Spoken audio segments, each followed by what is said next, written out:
24절로 끝절까지를 같이 한번 천천히 읽어보겠습니다. 바울이 이같이 변명하매 베스도가 크게 소리내어 이르되 바울아,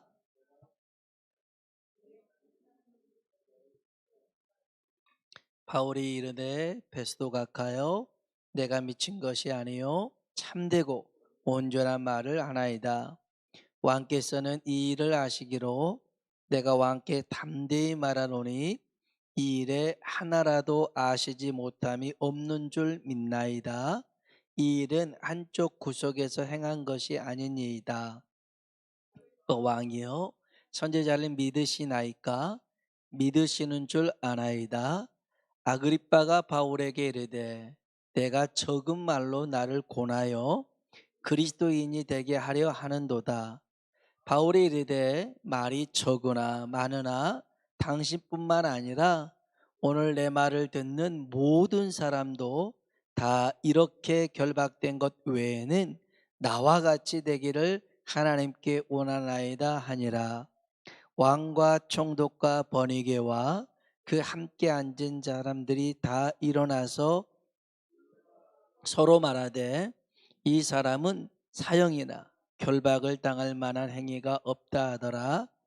이에 아그리빠가 베스도에게 이르되 이 사람이 만일 가이사에게 상소하지 아니하였더라면 석방될 수 있을 뻔하였다 하니라. 아멘. 아멘. 이 시간에 하나님의 은혜가 우리의 영혼을 붙드시고 또 우리 앞에 있는 여러 가지 문제도 능히 해결하는 이 밤 되길 주의 이름으로 축복합니다. 그러기 위해서 우리가 하나님을 향한 그 변치 않는 온전한 신뢰를 갖고 믿음을 갖고 오늘 우리가 주의 말씀을 듣고 그 말씀에 반응하는 우리가 되길 원합니다. 우리가 읽었던 이 사도 바울의 지금 현재 상태가요, 감금된 상태로 2년 동안 감옥에 갇혀 있었습니다. 이것은 형이 확정돼서 그 형 집행 기간으로 2년이 있었던 건 아니고요, 재판을 대기하면서 기다리면서 2년을 있었던 거였습니다. 이렇게 감금됐던 이유는 잘잘못을 따지는 그 법리의 기준이 아니었고요, 개인적이고 정치적인 이유 때문에 바울이 갇혀 있었습니다. 개인적이라 하면 베스토 이전의 총독이었던 벨릭스가 있는데 돈을 바울에게서 바꿔줘 빨리 풀어주지 않은 것도 있었고요. 그 다음에 정치적인 것은 유대인들의 여론을 의식해서 바울을 붙들고 있었습니다. 아무튼 누구든지 간에 이런 상황이 주어진다면 맨정신으로 온전하게 살 수 있을까 생각이 듭니다. 너무 억울하지 않겠습니까? 잘못한 게 없어요. 그럼에도 불구하고 억울한 누명을 써서 지금 감옥 안에 있는 겁니다. 거긴 자유가 없어요. 억압당하고 감금당해서 그렇게 있는데 시간을 허송세월 보내고 있는 거죠. 정말 해야 될 일이 많은데, 나가면 해야 될 것들이 많은데 여기서 허송세월을 보내고 있으니 이 바울이 얼마나 맨정신으로 버티기 힘들었겠어요.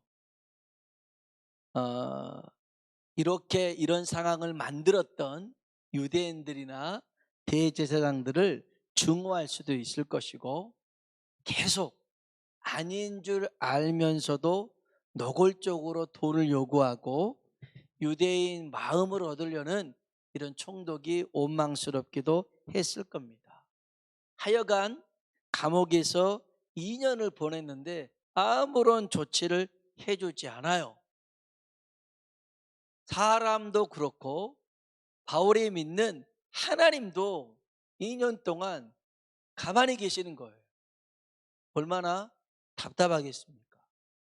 우리가 이 코로나로 인해서 이렇게 힘든 시간을 보내고 있는데, 여러분 우리 기도하고 있잖아요. 이 코로나가 잠잠해지도록 막 기도하고 있는데 잠잠해지지는 않고 계속 연장되고 있는 상황들, 답답하잖아요. 벌써 시간이 그의 이제 2년째 이렇게 돼가는데, 이런 상황들 많이 힘들어요. 뭐 10시까지 영업했던 걸 9시까지 줄여서 너무 힘든 사람들 얼마나 많아요. 또 코로나에 걸려봐요.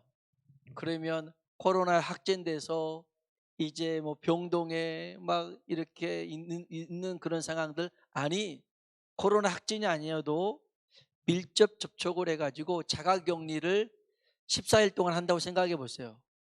그럼 나가지도 못하고 집에만 있는데 그 상황도 굉장히 답답하단 말이에요.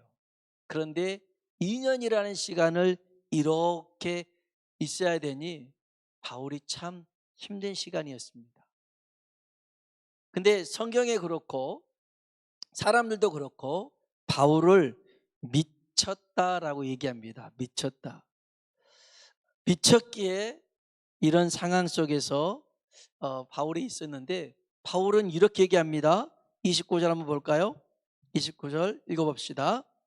바울이 이르되 말이 적으나 많으나 당신뿐만 아니라 오늘 내 말을 듣는 모든 사람도 다 이렇게 결박된 것 외에는 나와 같이 되기를 하나님께 원하나이다 하니라. 아멘. 지금 바울은 제소로 있어요. 지금 수갑을 차고 있단 말이에요. 앞에는 총독도 있고 왕도 있고 그래요. 이 사람들에게 뭐라고 그러냐면, 내가 이 수갑 찬 것 외에는 여러분도 저처럼 되기를 원합니다 라고 얘기를 한 거예요. 지금 바울의 모습이 썩 좋아 보이지는 않는데 자기처럼 되라는 거예요. 이건 미친 소리 아니겠습니까? 그 당시에 권력자 왕 앞에, 헤롯 아그리파 왕 앞에서, 베소도 총독 앞에서 나처럼 나를 본받아라. 아니 뭐가 좋다고요? 대체 뭐가 있길래 자신처럼 되라고 얘기를 할까요? 솔직히 바울의 운명은 그들이 이 왕이나 총독이 지고 있는 것처럼 보이는데, 바울이 이렇게 당당하게 느낄 수 있었던 이유가 무엇일까요? 사람들은, 이 권력가들은 바울이 미쳤다고 했는데 왜 미쳤냐면 24절 한번 볼까요? 24절 같이 한번 읽어보겠습니다. 바울이 이같이 변명하매 바울아 내가 미쳤도다. 내 많은 학문이 너를 미치게 한다 하니. 아멘. 바울이 미쳤는데 네가 정말 공부를 많이 해서 미쳤다는 것입니다. 이 미쳤다는 사전적 의미를 보면 정신에 이상이 생겨 말과 행동이 보통 사람과 다르다는 뜻이에요. 상식에서 벗어난 행동을 하면 미쳤다고 그래요. 보통과 다르면 생각하고 바라보는 관점이 다르다는 거죠. 어느 사람이 운전하고 가다가 바퀴 한쪽이 빠져버렸어요. 바퀴는 이렇게 이제 빠져 있는데 바퀴를 조였던 이 너트가 다 하수구에 들어가 버렸어요. 그래서 어떻게 하지? 막 고민하고 있는데 마침 그 옆에가 정신병원이었는데 한 사람이 이렇게 담장 너머를 빼꼼히 쳐다보고 있는 거예요. 그 이 사람이 하는 말이 뭐냐면, 다른 바퀴 3개에서 너트를 하나씩 빼가지고 이 바퀴 빠진 거 끼워서 그 3개를 꼽아라. 4개씩 아니오고 3개씩 해도 차는 간다. 그렇게 얘기를 해주는 거예요. 듣고 보니까 그런 것 같아요. 그래서 하나씩 풀러가지고 빠진 바퀴 넣어가지고 다시 끼워서 이제 됐어요. 하고 난 다음에 이 사람이 그런 거예요. 내가 보니까 당신 정신이 괜찮은 것 같은데 왜 정신병원에 있냐고. 그랬더니 이 사람이 하는 말이, 내가 미쳐서 이곳에 있지 바보라서 있는 건 아니라고 그렇게 얘기를 하는 거예요. 이 사람은 미쳤다는 거예요. 근데 바보는 아니라는 거죠. 제가 신학교 다닐 때 같은 동기 중에 진짜 똑똑한 친구가 있었어요. 부산 외고를 졸업했는데 군대에서 가혹행위를 당한 거예요. 폭행을 당하고 이렇게 가혹행위를 당해서 정신이 이상해졌어요. 그래서 뭐 혼자서 헛소리도 하고 막 행동도 부자연스러운데 우린 다 미쳤다라고 생각했는데 어느 날 그 수업 시간에 영어를 하는데요. 굉장히 잘하더라고요. 천재였어요. 그러니까 이 미친 거지 바보는 아니구나. 그때 다시 깨달았어요. 여러분, 미쳤다는 말은 보통 사람들과 일반적인 사람들과 같지 않은 다른 가치관을 갖고 있더라는 거예요.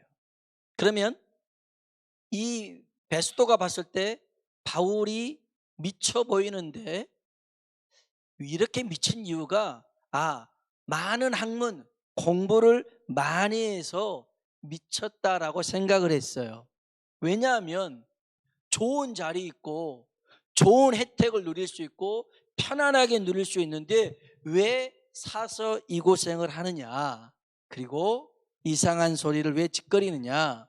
십자가에 죽은 예수가 다시 살아났다. 그 예수가 자기를 만나줬다. 자기는 이것에 대해서 증인이고 종이다. 왜 이런 소리를 하느냐, 정말 이해할 수가 없었다는 거죠.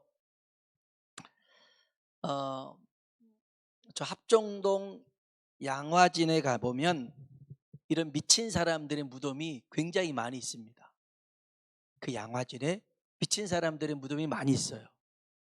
거기는 대학 교수, 변호사, 의사, 그 사람들이 그 좋은 자리, 또 편안한 자리, 또 사람들한테 존경받을 수 있는 그 자리를 버려두고 조선 땅에 와서 말도 안 통하고 행동도 다르고 가치관도 다른 이 사람들에게 와서 복음을 전하다가 죽은 선교사님들이 거기에 많이 있어요. 생각해 보세요.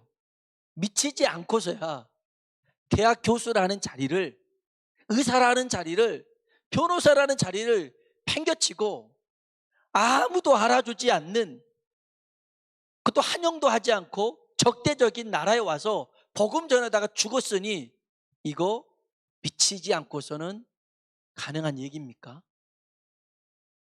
미쳤기 때문에 그런 행동을 했고 거기에 묻혀 있는 거 아닙니까?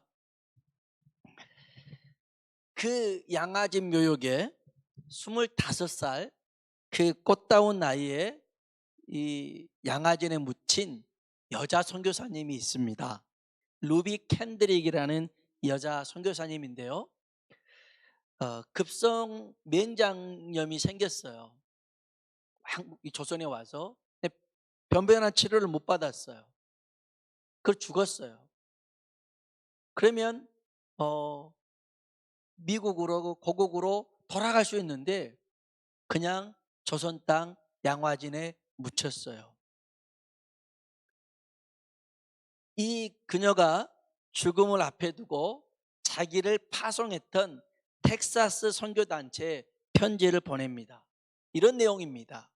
내가 만일 죽으면 텍사스 청년들에게 10명씩, 20명씩, 50명씩 조선에 와 복음을 전해달라고 편지를 씁니다. 그리고 이런 말을 덧붙입니다.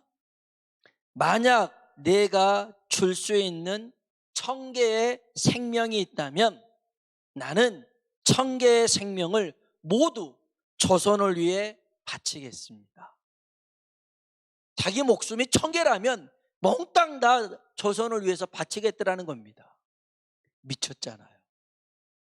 미치지 않고서 부모, 형제, 가족들, 친구들 다 뒤로 한 채 그 이역만리 땅에 와서 그냥 병에 걸려서 죽어가면서 이런 소리를 한다는 게 미치지 않았겠습니까?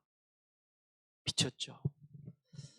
이해할 수 없는 행동을 하는 사람들 보면 우리는 미쳤다고 할 수밖에 없어요. 왜 그러냐면 경험하지 못한 일을 하기 때문에 그래요. 여러분, 이해라고 하는 것은 사실 경험에서 그 결과로 주어지는 게 이해인데, 경험해 보지 못했으니까 사실은 이해가 되지 않아요. 우리는 이 베스도는 바울이 이해가 안 되고요. 또 세상 사람들은 이 양아진에 묻혀 있는 선교사들이 이해가 안 가고요. 여러분도 이해가 안 간다면 이건 뭔가 잘못됐어요. 여러분이 이해가 돼야 돼요. 왜 그들이 그 모든 것을 포기한 채 조선 땅에 와서 복음을 전하다가 죽었는가가 이해가 돼야 돼요. 이해가 된다고 하는 것은 나도 그런 경험이 있어서 이해되는 부분도 있고요. 그런데 사실 내가 경험한 것은 한계가 있죠. 한계가 있어요. 물론 기독교는 체험의 종교이지요. 이론의 종교는 아닙니다. 정말 하나님이 살아계시고 하나님의 말씀이 살아계신 줄로 믿습니다. 그러면 그 말씀이 내 삶에 역사하니 당연히 경험되어지죠. 체험되어집니다. 그런데 우리가 경험하는 것은 한계가 있어요. 한계가 있습니다. 경험하지 못한 것들이 많이 있습니다. 하지만 우리가 경험하지 못해서 이해할 수가 없고 믿지 못한다, 그건 아닙니다. 하나님은 세상을, 천지를 창조하시고 이것이 이해가 됐느냐라고 물어보지 않고 이것을 믿느냐라고 물어보십니다. 우리가 믿으면 하나님의 영광을 보게 될 줄로 믿습니다. 이해가 돼야 믿겠습니다가 아닙니다. 그런 사람 도마였습니다. 좀 주님 손도 보고 옆구리에도 넣어보고 그래야 내가 주님 살아계심을 믿겠습니다. 주님은 보지 않고 믿는 자가 복되도다 말씀하셨거든요. 오늘 저와 여러분이 이 바울이 경험했던, 또 조선 땅에 와서 저 양아진에 묻혀있는 수많은 선교사님들이 경험했던 그 은혜, 그 예수 그리스도의 사랑을 우리도 경험하길 주의 이름으로 축원합니다. 그리고 그 경험의 한계를 뛰어넘을 수 있는 믿음을 소유하시길 주의 이름으로 축원합니다. 우리가 하나님을 경험하는 그 경험보다 더 중요한 것은 믿음을 갖는 겁니다. 믿음을 가질 때 더 큰 역사를 우리가 보게 됩니다. 그래서요, 바울도 아그리빠에게 뭘 강조하느냐, 당신도 나처럼 체험해봐라, 이게 아니라 27절 한번 볼까요? 27절 같이 한번 읽어보겠습니다. 아그리빠 왕이여, 선지자를 믿으시나이까? 믿으시는 줄 아나이다. 아멘. 아멘. 아그리빠 왕이 선지자에 대해서 호의적인 것이 있었거든요. 들을 줄 아는 사람이었거든요. 그래서 바울도 선지자의 말을 믿으십니까? 믿는 줄 압니다. 그랬더니 약간 찔렸어요. 그래서 아그리빠가, 야, 너 적은 말, 이 짧은 시간에 날 그리스도인 삼으려고 그러니? 아니요. 뭐 시간이 길든 말든, 길든 짧든 간에 당신은 하나님을 믿어야 되고, 그래서 나처럼 이렇게 하나님이 주신 은혜 안에, 기쁨 안에, 소망 안에 살아가길 원합니다 라고 전했습니다. 여러분, 믿음은 바라는 것들의 실상이요, 보이지 않는 것들의 증거가 되는 줄로 믿습니다. 바울이 미쳤다라는 말을 들었던 것은 세상의 원리와 믿음의 원리가 달랐어요. 세상의 기준과 하나님의 기준이 달랐어요. 그러니 당연히 미쳤다라는 말을 들을 수밖에 없어요. 사실 바울도 자기를 미쳤다라고 그랬어요. 우리 한번 성경을 찾아볼게요. 고린도 후서입니다. 고린도 후서 5장입니다. 고린도 후서 5장 13절을 볼까요? 고린도 후서 5장 13절. 고린도 후서 5장 13절 같이 한번 읽어봅시다. 우리가 만일 미쳤어도 하나님을 위한 것이요 정신이 온전하여도 너희를 위한 것이니. 아멘. 바울이 하나님께 미쳤대요. 좀 표현이 그렇지만 환장했대요. 하나님께. 그 하나님의 말씀에 모든 것 중에 가장 우선이 하나님이시다. 아니, 그 우선순위가 아니라 모든 것의 전부가 하나님이었어요. 하나님이었어요. 왜 하나님께 미쳤냐면 그 다음 절 14절이에요. 읽어보겠습니다. 그리스도의 사랑이 우리를 강권하시는도다. 우리가 생각하건대 한 사람이 모든 사람을 대신하여 죽었은즉 모든 사람이 죽은 것이라. 아멘. 따라합시다. 그리스도의 사랑이 우리를 강권하시도다. 강권이라는 말은 잡아당긴다는 거예요. 끌어당긴다는 거예요.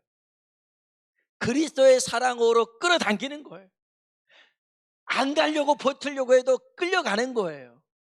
여러분 어렸을 때 그 학생, 그러니까 초등학교 때나 중학교 때는 운동회 하다 보면 줄다리기 하잖아요. 그때 처음에 막상막하 하다가 어느 정도에 막 되면 막 상대방에 끌려가는 거 있잖아요. 질질질질 끌려가는 데 있잖아요.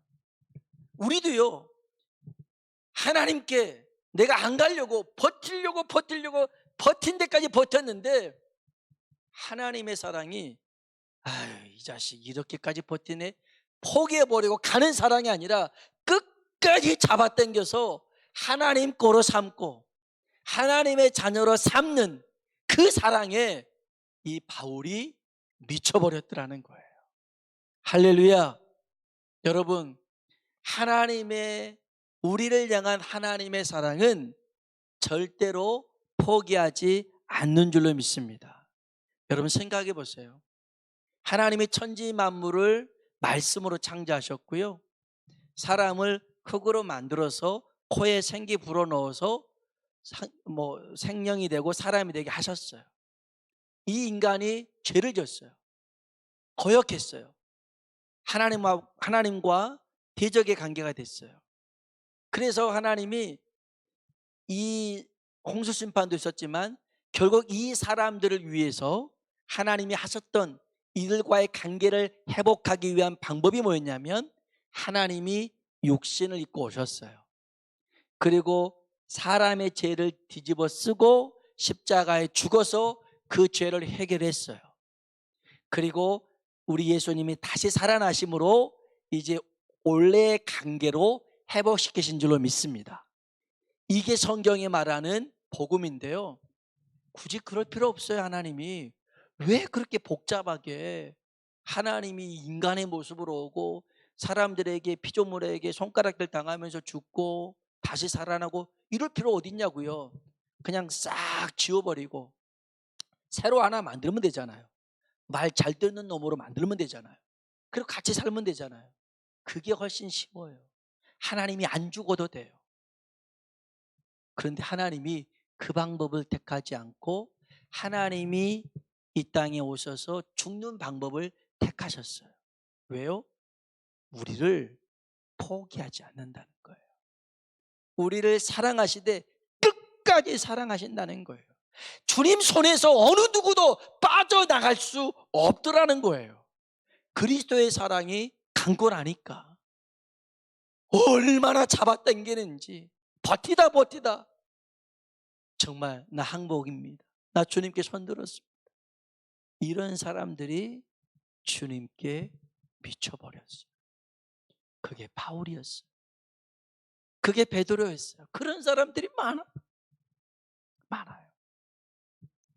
오늘 저와 여러분이 정말 주의 사랑으로 우리 주변을 이렇게 사랑으로 전염시킬 수 있는 사람 되길 주의 이름으로 축복합니다.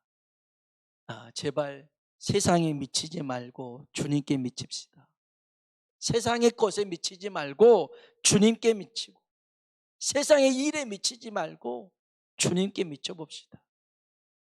돈에 미치면, 세상 것에 미치면 요새 아내처럼 구원의 손길, 천사의 손에 있어도 소금 기둥됩니다. 소금 기둥됩니다. 어렵고 힘들어도요, 여러분, 우리의 마음을 하나님께로 두고, 이 시간도 우리가 다 이해할 수는 없지만 그래도 하나님이 허용하신 시간들이잖아요. 하나님도 당황하는 시간이 이 코로나의 시간이 아니에요. 하나님이 예측하지 못했던 시간이 코로나의 시간 아니에요. 하나님도 다 알고 계시고, 하나님도 이런 일이 있을 걸 아시고 이런 일들을 허용한 시간입니다. 우리는 모르지만 하나님은 알고 계셔요. 그래서 변함없이 하나님께 소망을 두고 하나님 바라보고 나아가는 믿음의 사람들 되시길 주님의 이름으로 축원합니다.